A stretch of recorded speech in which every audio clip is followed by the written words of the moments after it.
Aus heimischem Eichenholz, sorgfältig ausgewählt, entsteht eine Truhe. Aber nicht irgendeine. Für diese besondere Truhe braucht Klaus Johann keine Schrauben und Nägel. Nach alter Tradition gefertigte Holzverbindungen halten die Bretter des Korpus zusammen.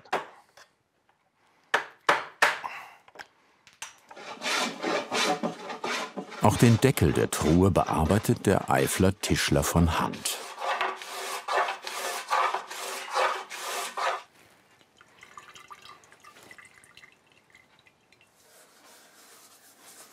Alte Handwerkstechniken faszinieren ihn. Ich mache das gerne. Das ist Tradition, die will man erhalten.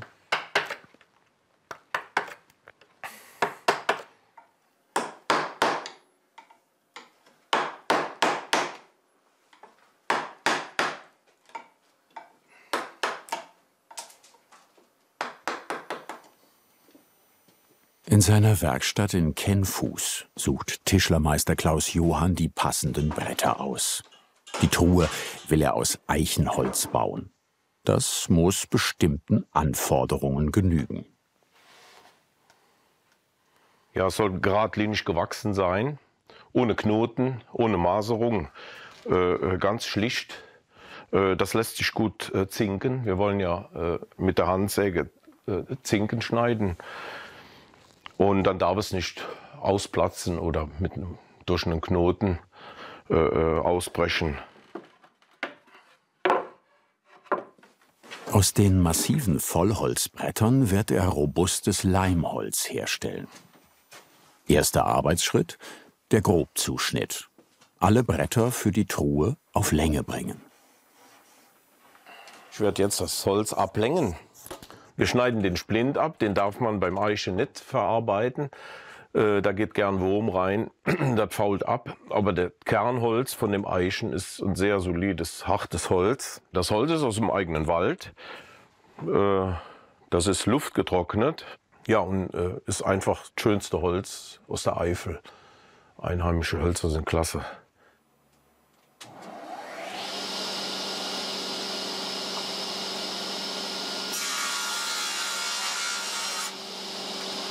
Danach besäumt Klaus Johann die Bretter parallel.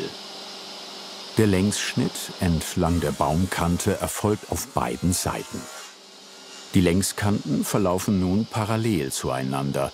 Das Brett hat überall die gleiche Breite. Die Bretter sind nun für die Bearbeitung an der Abrichthobelmaschine vorbereitet.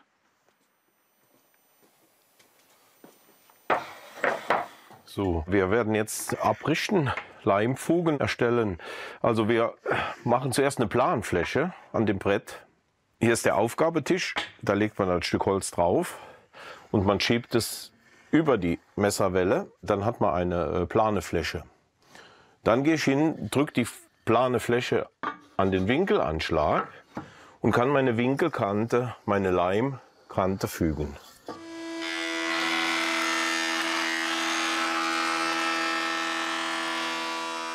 Um möglichst dünne Leimfugen herzustellen, müssen die Oberflächen glatt sein.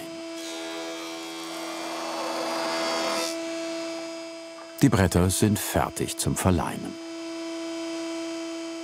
So, wir wollen jetzt schöne Bretter kriegen, die schön natürlich zusammenpassen. Es gibt eine Verleimholzregel, die ist wichtig, die sollte man einhalten, damit das Holz gerade bleibt. Die Verleimregel ist, Kern an Kern und Splint an Splint zu leimen. Wir haben hier den Kern und hier nochmal Kern. Hier die zwei Stücke, die würde ich so zusammen machen. Jetzt erhalten wir hier ein schönes Bild und man erkennt kaum die Leimfuge. Wenn ich jetzt hier ein Splint an den Kern leime, da verhält sich die Seite ganz anders wie diese Seite. Hier haben wir das harte Kernholz, hier haben wir das weiche Splintholz. Da entsteht eine Komplikation, dann wirft es sich.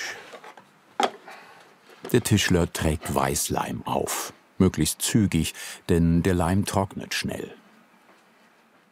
So, ich gebe jetzt den Leim an, und zwar beidseitig, wird der dünn aufgetragen und dann stellen wir den hier rein. Einmal. Die hydraulische Rahmenpresse verteilt den Druck gleichmäßig auf die Leimfugen. Der Leim muss nun anziehen, einige Stunden lang. Nach dem Aushärten hat der Tischler die Bretter nochmals gehobelt. Auf der Formatkreissäge bringt er die Hölzer auf Maß. Seit fast 30 Jahren hat Klaus Johann seine Werkstatt in der Eifel.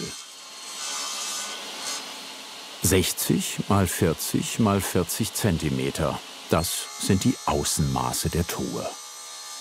Die Vorbereitungen sind abgeschlossen. Was diese Truhe zu etwas ganz Besonderem macht, zeigt der Tischlermeister an der Hobelbank. Eine traditionelle Holzverbindung ohne Schrauben und Nägel. So, wir fügen jetzt den Korpus zusammen. Das machen wir mit einer Trichterzinkung. Zinkung besteht aus Schwalben und aus Zinken. Und die werden jetzt angezeichnet. Die Schwalbenschwänze machen wir in die Querstücke und in die Längsstücke kommen die Zinken. Ich reiße jetzt die Schwalbenschwänze an. Dazu verwende ich dieses Streichmaß. Und wir müssen jetzt hier halbe Holzstärke von außen markieren. Dann dreimal die Holzstärke nach hinten.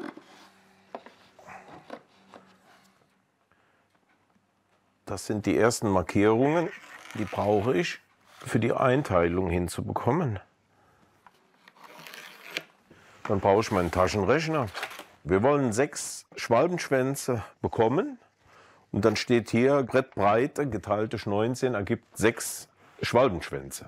Und dann muss ich halt hier diese 19 Markierungen machen. Damit es später auch zusammenpasst, muss er natürlich präzise arbeiten. Messe ich auch von der anderen Seite. Wir wollen ganz genau gleiche Teile bekommen. Klaus Johann hat die Schwalbenschwanzverbindung nach einer Formel exakt berechnet.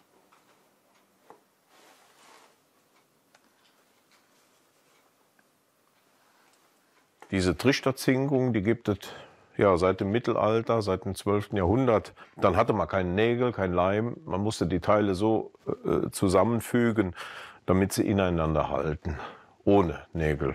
Ich mache das gerne. Das ist Tradition, die will man erhalten. Ja, ist halt eine schöne Eckverbindung, ist eine Handwerkskunst. Das ist eine Schmiege, das ist ein verstellbarer Winkel, den kann ich beliebig einstellen. So, also, unsere Truhe hat auf beiden Seiten dieselbe Schrägung. So, und deshalb müssen unsere Schwalbenschwänze genau waagerecht liegen. Die reißen wir jetzt auf das Kopfstück an. Dazu spanne ich das Werkstück ein. So. Und kann jetzt meinen Waagerechtstrich anreißen. Diese von Hand gearbeitete traditionelle Eckverbindung erfordert handwerkliches Können.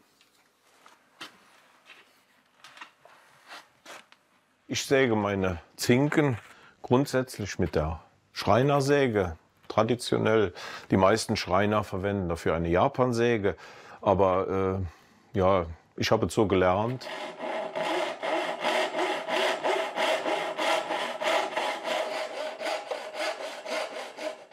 Hier für diese Arbeit gibt es keine Maschine. Also die kann ausschließlich nur von Hand gemacht werden.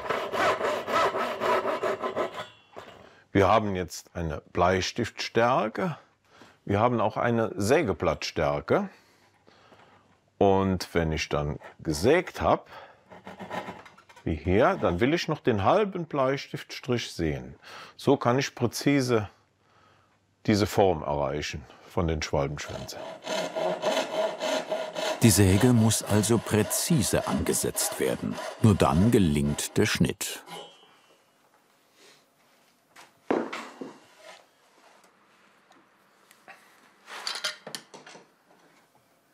Wir legen jetzt die Schwalben frei. Dazu verwende ich eine Zulage. Die Zulage hilft mir bei dem Ausstechen mit dem Stechbeitel genau auf einer Linie zu bleiben, die die Materialstärke von dem Gegenstück hat. Das hier ist ein Abschnitt von dem Gegenstück. Und da haben wir die genaue Materialstärke, die kann ich jetzt hier vorne ansetzen und kann so meine Zulage einstellen. So, und jetzt kann ich mit meinem Stechbeitel genau an dieser Zulage entlang vorbeiführen und kann dann meine Schwalbenschwänze freilegen.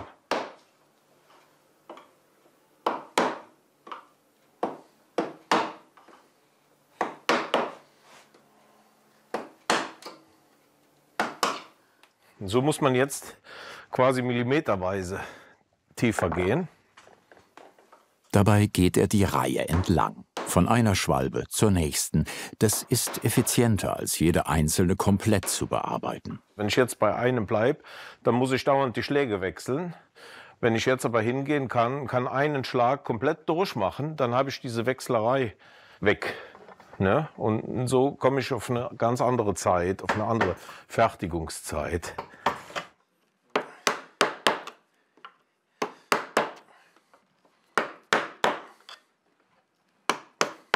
So, wir werden jetzt von der Rückseite ausarbeiten.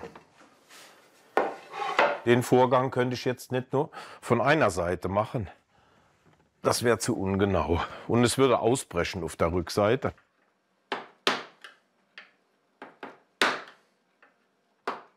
Jeder Schlag muss sitzen. Eine aufwendige Arbeit.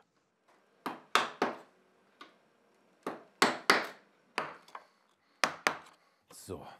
Die ersten Schwalben sind freigestemmt. Eine Seite der Eckverbindung ist geschafft.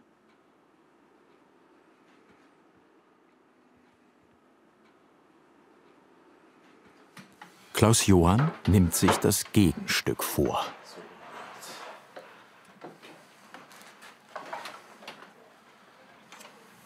Wir haben jetzt das Gegenstück, die Längsseite von der Truhe eingespannt. Und jetzt zeichnen wir die Zinken an.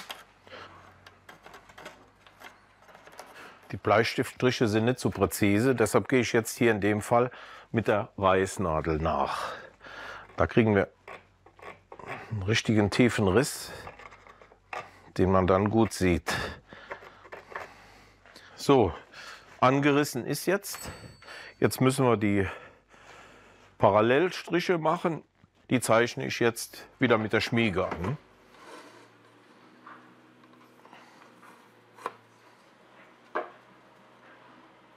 Jetzt machen wir die Markierung, wie tief die Zinken ausgestochen werden, wie tief gesägt wird.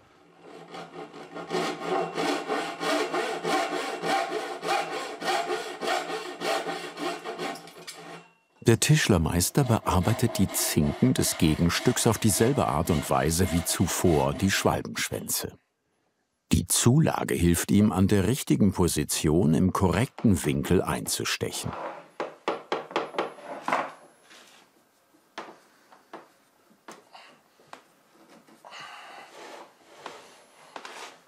So, jetzt stechen wir die Zinken aus und jetzt muss man aufpassen, dass man das Richtige aussticht. Man kann sich da auch Markierungen dran machen, damit nichts falsch läuft. Schnell hat man sich vertan und dann kann man das Werkstück wegwerfen.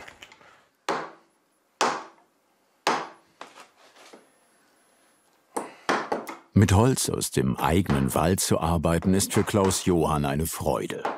Von Fichte über Lärche bis zur Eiche, die Auswahl an Hölzern ist groß. Und der Duft und die Wärme des Werkstoffs Holz begeistern ihn immer wieder.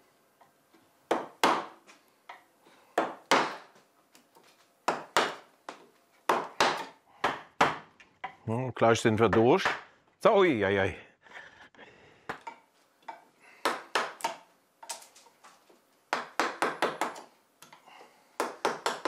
So. Hier haben wir die Zinken ausgeschlagen, ausgesägt. Das ist das Vorderstück von der Truhe.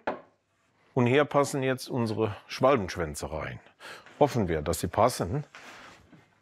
Kann natürlich sein, dass wir was nacharbeiten müssen, aber doch, passt. Ah, genau. So, da sitzt jeder Schnitt und jeder Tiefenschlag auch. Dann haben wir noch 4 Ecken. Ganz schön aufwendig. Bis er alle Schwalbenschwänze und Zinken der 4 Seiten des Korpus bearbeitet hat, dauert es mehrere Stunden. Wie robust eine traditionelle Schwalbenschwanzverbindung ist, zeigt der Tischler an den Sockelteilen der Truhe. Hier dran kann ich euch gut diese Zinkverbindung erklären. Wir haben hier den Schwalbenschwanz und hier ist die Zinke. Das passt so genau zusammen. So. Jetzt ist der keilförmig, der Schwalbenschwanz, und wenn hier Zug drauf kommt, wird sich diese Verbindung nicht lösen, auch nicht ohne Leim. Ne? Also trocken zusammengesteckt, kriegt man diese Richtung nicht auseinandergezogen. Die Richtung entgegen, da lässt es sich rausschieben. Die ist ja gerade. Und verkeilt wird es in der Schwalbenschwanzform. Ja, die kann man durch nichts toppen. Ne? Also keine Schraube oder Dübelverleimung wird diese besser herstellen. Also ideal, richtig stabil und dauerhaft haltbar. Ne? So muss halt genau gesägt sein. Das ist die Kunst. Ne? Als nächstes werden die Korpusteile verleimt und das Werkstück in die Rahmenpresse eingespannt. So, jetzt kommt der große Moment, ob die ganze Arbeit passt. Jetzt werden wir Leim angeben und dann zusammenfügen, zusammenstecken und dann in die Presse. Wir haben jetzt ein bisschen Zeitdruck. Wir haben hier eine offene Zeit von 5 Minuten. Dann müssen die Teile zusammengesteckt sein. Der Leim ist sonst weggetrocknet und dann könnte zu einer Fehlverleimung führen.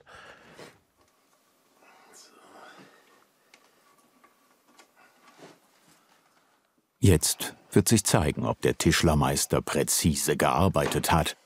Die Zeit sitzt ihm im Nacken. Es muss schnell gehen.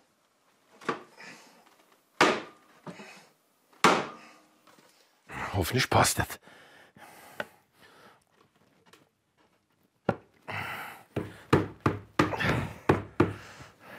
So. Der erste Schritt ist geschafft, aber auch das Einspannen des Korpus in die Rahmenpresse erfordert Kraft und Geschick. Und 5 Minuten bleiben 5 Minuten. Der Zeitdruck bleibt also auch. Jetzt reicht die Presse natürlich nicht aus. Jetzt helfen wir nach mit Schraubzwingen. So. Mehr Druck muss her. Dadurch, dass die Truhe schräg gestaltet ist, haben wir das Problem mit Schraubzwingen ansetzen.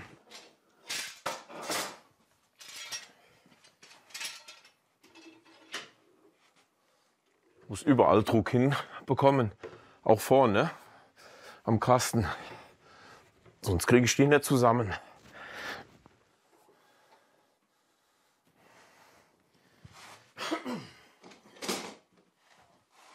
Die Presse drückt nur winklig und ich muss aber den Druck relativ flächig hier auf diese Pressfüße kriegen. Und deshalb können die Keile da schön ergänzen, dass die Druckfläche gleichmäßig ist. So, sieht gut aus. Machen wir noch Winkelkontrolle. 61,8. 61,7. Das lassen wir gelten. Das braucht jetzt 24 Stunden. Ich lasse das immer bis über Nacht, lasse ich eingespannt. Dann können wir morgen rausholen. Hat ja gut geklappt, ohne dass es geplatzt ist. Wir haben eigentlich Glück gehabt. Es hat relativ gut funktioniert. Einmal hat es kurz gehakt, dann ist es nicht zusammengerutscht. Da war der Leim schon am Anziehen. Und dann muss man Gas geben, damit man die noch zusammenbekommt. Ne? Die Form macht es schwierig. Ja, ist ja logisch. Wenn die Kiste gerade wäre, Dann würden die Zulagen nicht wegrutschen. Alles hat geklappt. Die Fugen sind dicht und der Leim kann anziehen. Klaus Johann macht sich nun an den Deckel. So. Ja, auf die Truhe kommt ein runder Deckel. Anhand von diesem Aufriss kann ich jetzt diese Schrägung ermitteln. Die wird hier an der Kreissäge eingestellt.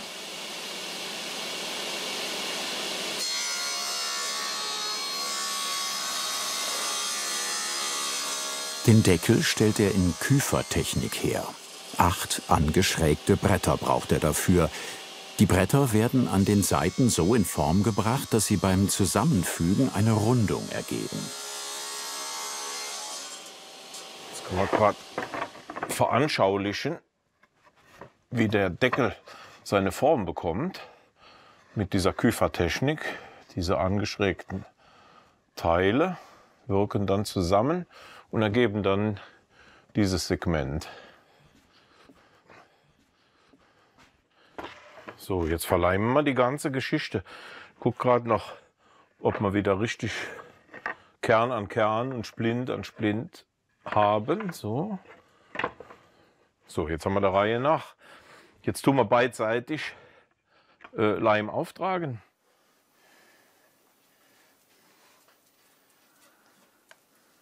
Danach müssen die Bretter fest miteinander verbunden werden. Mit diesem Spanngurt kann ich diese Rundung wunderbar in Form pressen. Man braucht doch 2 Kilo Zug bestimmt, um diese Fugen dicht zu ziehen.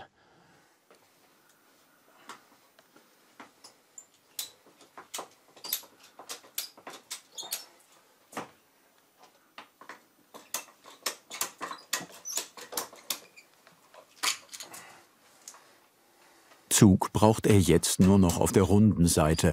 Auf der hohlen Seite sind die Fugen dicht. Den unteren Abstand, den kann ich jetzt fixieren. Der Abstand auf der Innenseite, von hier nach hier, der ist durch dieses Band fixiert. Die Endpunkte behalten jetzt das Maß ein, wenn ich hier den Druck erhöhe. Ja, ist schon die Ende. So, da ging noch einer.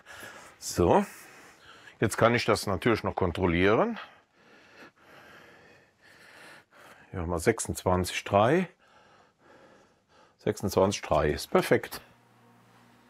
Zeit zu trocknen. So, wir haben die Gauben haben wir verleimt. Die Verleimung war 24 Stunden abgebunden. Dann habe ich die Kopfstücke eingepasst, angefertigt und eingeleimt. Die haben dann wieder über Nacht getrocknet. Und jetzt müssen wir nur noch die Schrägschnitte machen. Der Tischler verpasst dem Deckel noch 2 Schnitte mit der Kreissäge.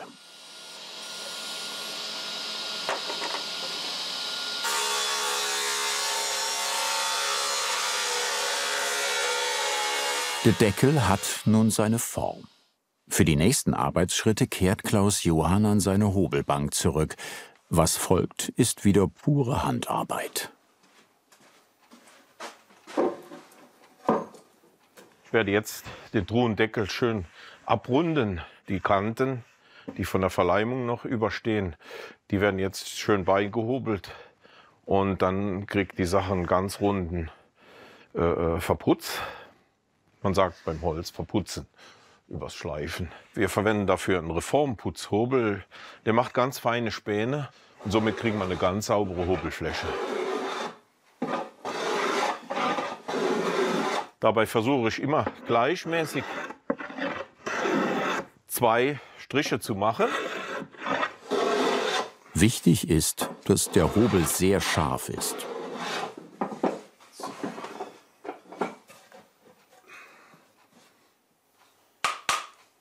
Der Hobel wird jetzt noch feiner eingestellt. Dadurch wird die Spanabnahme geringer und der Tischler kann den Deckel schön modellieren.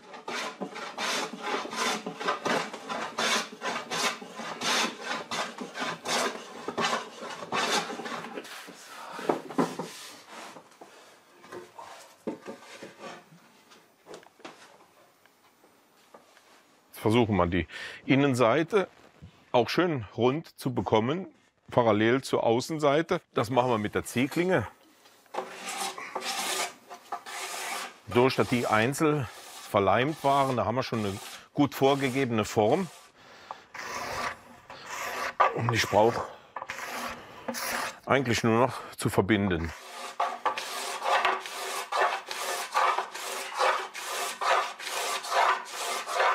Der Hobel dringt gerade ein und macht eine schneidende Wirkung und die Ziehklinge hat eine schabende Wirkung. Man bedenkt, dass die Schreiner früher kein Schleifpapier hatten, sondern ihre Oberflächen mit Ziehklinge 100%ig hinbekommen haben. Das ist schon eine Handwerkskunst.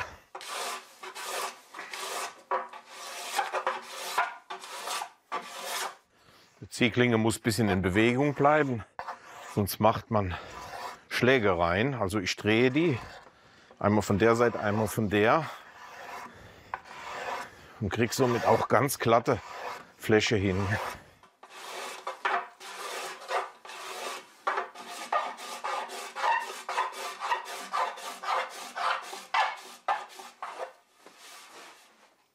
Mit dem Exzenterschleifer gibt Klaus der Oberfläche den Feinschliff.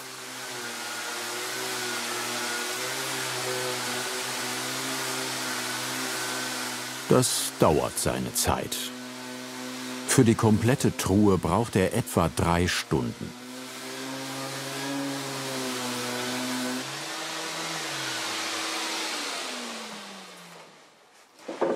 Alles fein. Der Tischlermeister kann seine Truhe jetzt mit Öl behandeln.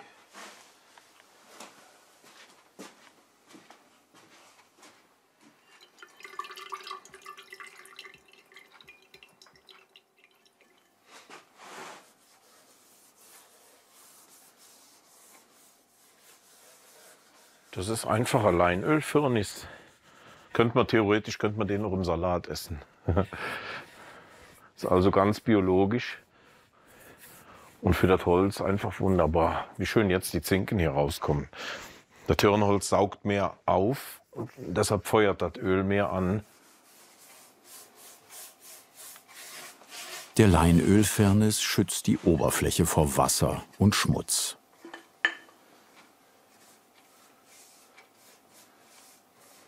Und das Holz bekommt ein wunderschönes mattes Finish.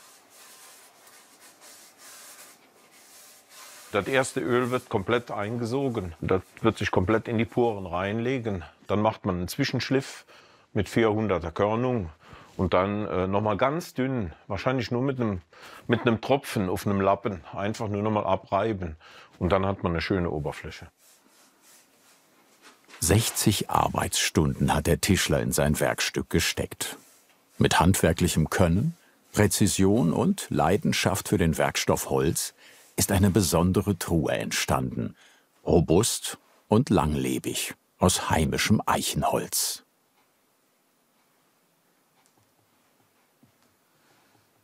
Das Highlight, die traditionellen Schwalbenschwanzverbindungen, gefertigt von Meisterhand.